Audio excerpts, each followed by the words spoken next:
Hit in by Tisdale, line change coming for Anchorage. Feels like the kind of night where if the Seawolves can just survive the first few shifts, that'll give them a big lift compared to how yesterday went down. It was 5-0 after the first 20 minutes. Yeah, that's typically the kind of game that I think UMass was expecting yesterday. It's been so rare that they have had a multi-goal lead in the first period. We know they are a tremendous second and particularly third period team this year, but they played from in front. The result of this game not really in question after the first couple of minutes. Speed here from Cole O'Hara, lost the handle over the blue line, but you're right, Matt Shasby has talked about, here's a big chance and a save made off a tip shot by Taylor McCarr, who scored twice yesterday. Bollinger goes to the blue line and they'll reset.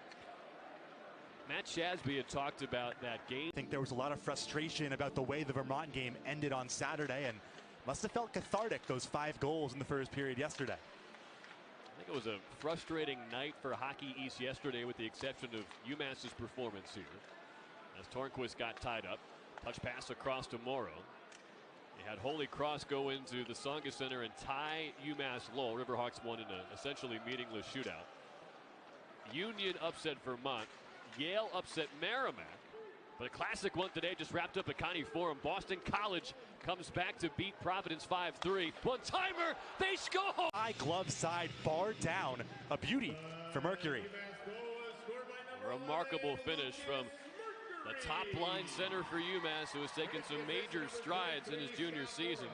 Hard to believe he was one of a few players who did not register a point yesterday in the 11-goal outburst. He's not going to be left out of the fun here tonight. Full head of steam and a quick breakout for UMass, but nothing came of it, and Cole O'Hara has to play it to the corner. So the expected good response from UMass has tied the game as Connors. UMass, I think, really wore them out yesterday with a lot of movement and a lot of skill. I think one of Matt Shasby's strengths as he builds this program back up is how frank he is and how realistic he is. He says, look, we have a long way to go with both special teams units, so we'll see what kind of steps forward they can take here this evening. Aidar Sunyev will set things up. They'll bring it out to Ryan Ufko. He's out high with Scott Morrow, who gets the puck at the circle. O'Hara and Musa in the middle. One-timer from Sunyev, hit a body and went off the top edge of the glass. Into the corner they go. And Musa comes out of the pack with it. Morrow feeds Ufko. Try to feather one across, and a good effort by Riley Thompson trying to whack it out, but he couldn't clear. Musa setting up Morrow now. It's Sunyev again. Forced it across, stopped by Thompson. Almost halfway through the penalty. O'Hara to the middle, patted out of the air. Arena. And now that UMass has played Anchorage last night and tonight, just 8 remaining teams in the country they have not played yet. Augustana is one of them. You can throw Lindenwood, Miami, Michigan Tech, Penn State, Robert Morris, Stonehill, and St. Thomas on that list as well. And shrinking every year, it seems.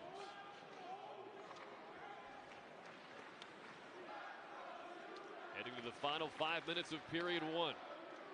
Surprising early lead on a goal from Matt Kinash for Anchorage, first of his career. A couple of seconds ago, but it's been a little bit smaller, if that makes sense. They've done a better job of shrinking the sheet, gapping up, as they say, so far in period 1.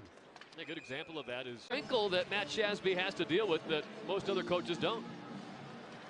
Well, UMass deals with it in the inverse, right? I mean, they play on smaller sheets for a lot of their Hockey East play, and right. It's always an adjustment going there, you know, for the home and home oftentimes.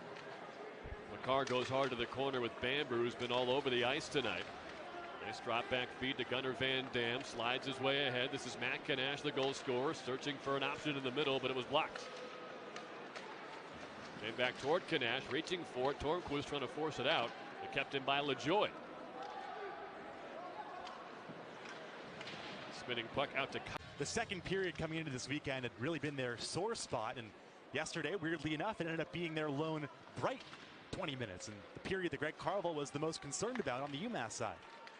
William Gilson bounces one toward the middle, and those are the moments when you realize just how much more Greg Carville knows about hockey than a lot of normal people like us. You look at the box score, okay, 11-2, great night, start to finish. No, he broke it down period by period. He said period 2 was just not good enough for us, and that's the commitment to continued excellence that has helped this program grow, as a shot was blocked by Tornquist off the bid from Brandon LaJoy. And he said the happiest in position to get at least at-large bids in the national tournament this year, but obviously a long way to go as we wrap up the first half here tonight. And was he the best goalie of your childhood when you were growing up watching hockey? Yes. Ufko goes to the circle. One-timer from Sunya. Pass in front. And they kept it out. Good stone wall with the stick of Jared Whale. It was Hasek, Patrick Waugh, and Marty Brodeur for me. But I still go Hasek for the highlight saves. Ufko got it back from Sunya, and a rocket was blocked. Merritt got in the way again.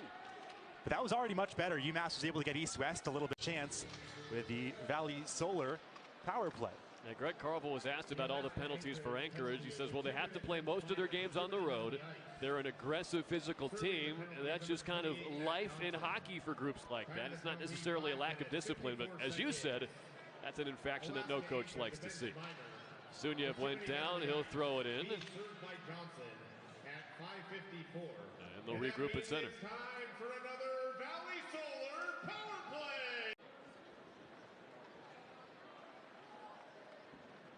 UMass 0 for their first 2 on power play opportunities tonight after going 3 for 4 yesterday. Chipped ahead to Mercury. He still has the only goal for the Minutemen tonight. Now Lashmelis turns back from Gilson. Tornquist setting up Mercury at the half wall. Lautenbach saw a window for Connors, but that was quickly sealed off by Huffman's poke. Loose toward Lashmelis. Didn't have an angle. Shackle is there. And he'll fire that one all the way to the end boards.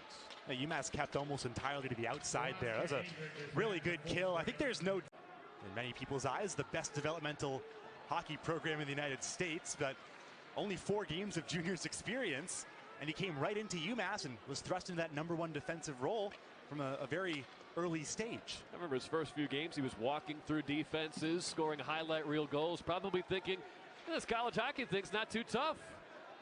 LaJoy, a nice hit there in the corner. Yeah, that little spin move of his, I think, really caught teams off guard when he was, still 4 or 5 games into his career.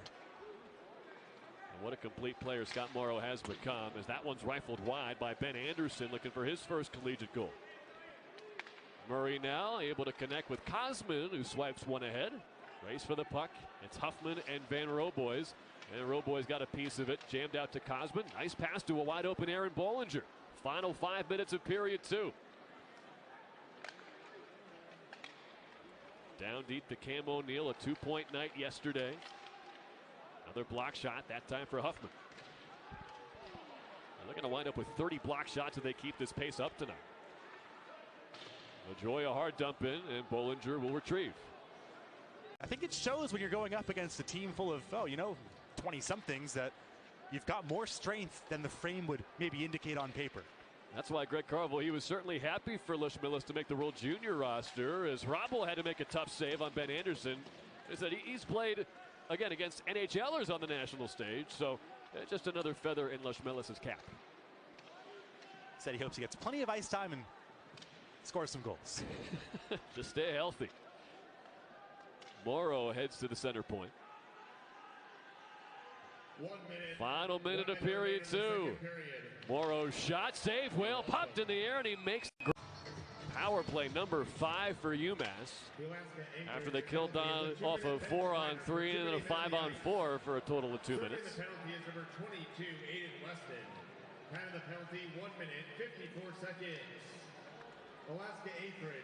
Sunyev and Morrow play catch over the blue line. Lashmelis gives it back to Morrow. He's going to go down deep with Kosabud. And around for Lashmelis, hoping for Musa. It did get there, but slowed down by Thompson. Musa lowers the shoulder, forced to the wall. He gets it to Ufko. Sunyev, Morrow, Ufko, Musa, and Lashmelis on the ice for UMass. Centering feed is caromed around, and it's Ufko again.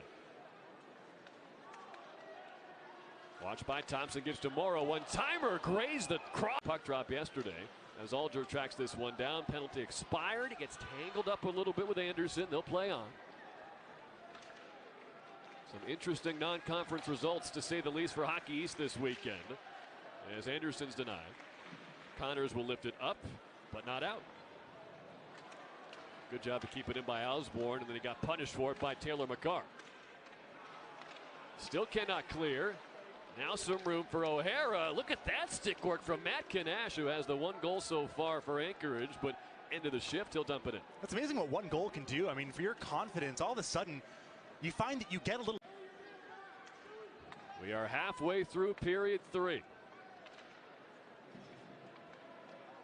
Well, you can really see it from up here. Alaska setting up in a 1-3-1 in the neutral zone. Something that the Kings do, the Islanders do. It makes the ice really small. Hard to carry the puck into the zone with speed, and it's been working. You got to dump it in. They retrieve it. Stonewalled along the near side post. Lautenbach and Mercury charging toward net. That one got through LaJoy. That one stays in play and winds up in UMass's end. 9:30 left. Tough go from blue line to blue line. Nowhere to go. It's a different caliber of player, Scott Morrow, and certainly close to becoming the UMass all-time leading scorer for a defenseman. They've had some great ones. That one spun in deep. Finlay. Lautenbach watching him. He'll get it out of there. Shackle turns and dumps it in off his teammate's face. Robble guides it to Bollinger. They get it around. It's Owen Murray now. Lautenbach is in. Looking for Cameron, and a good stick at the last minute from Ben Anderson. That springs Kinash free. Couldn't get around Murray. It winds up down deep near Jared Whale.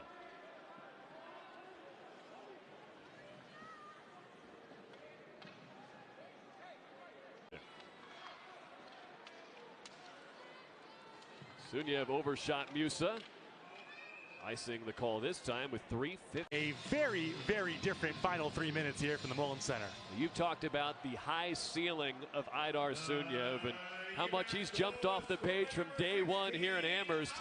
That time, one of the more clutch plays he's been able to make for Greg Carvel's group. Mercury started the scoring for UMass tonight. And Musa gets the assist. 2.5 to go. UMass all of a sudden that close to a non-conference sweep. And Anderson is stonewalled to the blue line. And that goal also comes from UMass's system, the forecheck that hems Alaska Anchorage in their own zone, and it allows Suniev to lift the